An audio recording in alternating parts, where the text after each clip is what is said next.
Hi there guys, and welcome to another video. We're a family from the UK and we've recently moved to Australia looking for the new life down under. One of the first challenges that we found, considering Australia is so much more spread out than the UK, is we needed a car. So in this video I'm going to go through the whole process of how we bought a car and show you what we chose to buy as our first family car. Today we're going to go through kind of like a step-by-step how we bought a car, why we chose to buy it in that exact way, some of the rules and regulations about buying a car in Queensland, and we're going to show you exactly what car we chose to buy for our family. So first things first, you can choose how you want to buy a car in Queensland. Obviously it's the same as everywhere else. You can go through one of two routes. You can either buy your car from a dealer or you can choose to buy your car privately. If you choose to buy your car privately, there's the obvious perk of it being a lot cheaper than buying it through a dealer, but because we're new to this country, we chose to go through a dealer because there's a few more perks that you might also be interested in. The first one is paperwork. Now, if any of you have sold vehicles or bought vehicles in the UK, you're pretty familiar with the V5C form and all of the paperwork that goes along purchasing or selling vehicles. Now, I don't have an absolute Scooby about what I would need to fill in or what I would need to sign in order to buy a car in Queensland. So to avoid all of that confusion, that's one of the main reasons why we chose to go through a dealer. To be honest, I'm the laziest person most of the time, and having someone else fill out the paperwork for me is an absolute plus, and to be honest, that's worth a little bit of extra money. Also, if you can't pay for the car outright and you're considering finance, then going through a dealer is pretty much the main way that you're going to be able to get finance. Buying a car privately in Queensland, it seems to be that if you're trying to then get finance in order to buy the car or trying to get a loan for it, it can be a little bit trickier and you have to go through different parties in order to get the money for it. So if you're new to the country and you haven't been here for a while, then getting finance through a dealership might be a better option for you. Now the next reason kind of surrounds the rules and regulation around cars, owning cars and keeping cars in Queensland. Now I didn't know this until I got here and I actually found this out through the dealership. Now cars don't really need an MOT in Queensland, which to me kind of seems a little bit weird, but the concept is this. Once you've bought your car, as long as you register it through the Queensland Transport people, you don't really have to maintain your vehicle. Now I'm sure if you get pulled over or if your car ends up in a crash, you're going to get a bit more than a slap of a wrist if you haven't maintained your car. It also goes to say that things like maintaining light bulbs and making sure that your car looks roadworthy is something that still does happen in Queensland, because it's not like you see a load of tatty vehicles just rolling around everywhere. But when it comes to buying a car, you need to have something called a roadworthiness certificate. Now obviously this is going to happen if you buy a car through a dealer. However, you kind of need one if you're going to buy a car privately, but you can technically also buy them without. So to avoid all of this kind of hassle with does the car have a roadworthy certificate or not, you can avoid all of this by choosing to buy through a dealer and not by buying through privately. Especially if you're like me and you don't know like the fore end from a back end of an engine, if that's a thing, then you're going to want to put your trust in someone else that knows a little thing about buying a car. Buying a car privately, you're kind of at the mercy of whoever you're buying off of, and you're trusting your own instincts about whether the car looks decent or not. When you're buying a car through a dealer, they always come with what's called a guaranteed title. That means all things like finance or any issues with the car is certified as clear. And like I said, generally speaking, you're going to get cars that are a little bit better quality than if you're going to buy them privately and you kind of risk it yourself.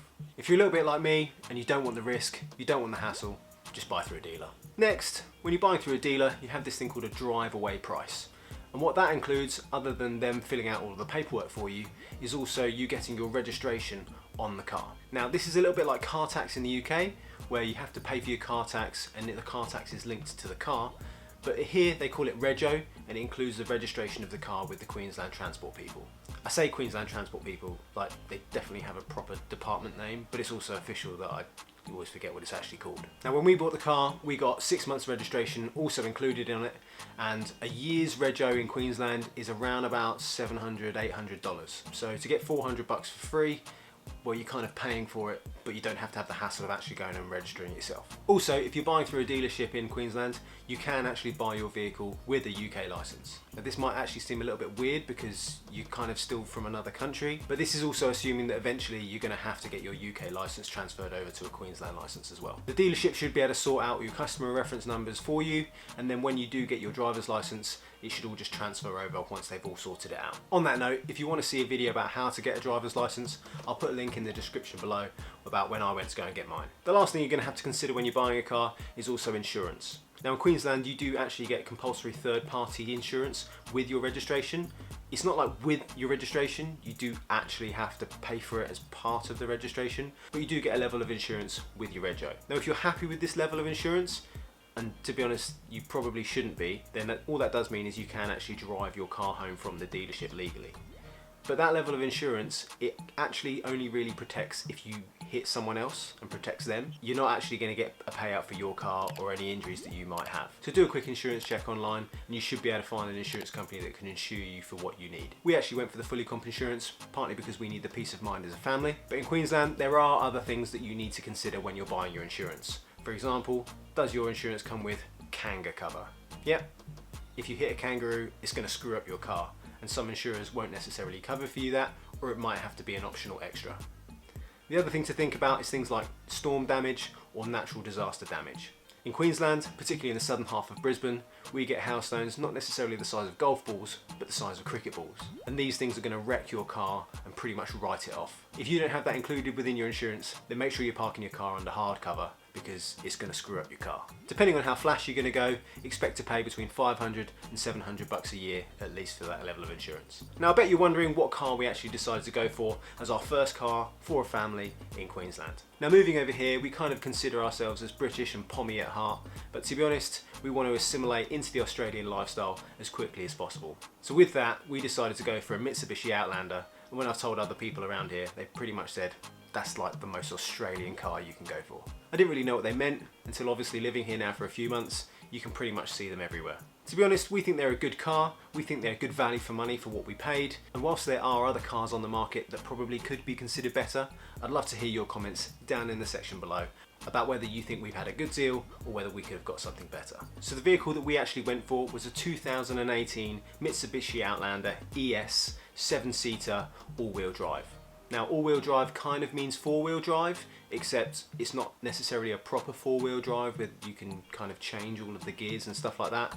To be honest, that just means that we can do a little bit of off-roading, but I'm not going to be driving up to Fraser Island trying to drive over 10-metre sand dunes in it anytime soon. With an 18-month-old in the back, all I want to know is that I can get over something that's a little bit rougher than perhaps an average road, and that'll be good for me. Also coming from the UK, big SUVs, it's not necessarily something that we were used to, but it was something that we wanted. One of the main reasons for going for the Mitsubishi Outlander is because we wanted an SUV in the UK, but to be honest, it was really out of our budget. We paid $26,250 for our Outlander, which we think is actually a pretty good deal, and in comparison to the UK, for that price, we wouldn't have been able to get a 2018 SUV anywhere with that low mileage. I think because SUVs are so popular here in Australia that actually if you're going to go for a style of car or a type of car, then an SUV is probably going to be the best value for money, particularly if you're coming from the UK. We looked at some other vehicles. We looked at a Nissan X-Trail, we looked at a Hyundai Tucson, but to be honest, we actually prefer the look of the Outlander,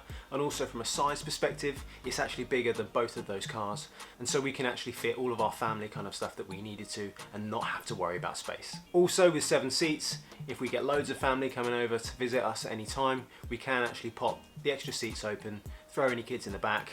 Wouldn't really want to throw some adults in there, but you could do if you had to. Now the ES model isn't necessarily one of the prestige models, but it does have all of the safety aspects and things that we need. And also there are some nice kind of chrome touches around the outside.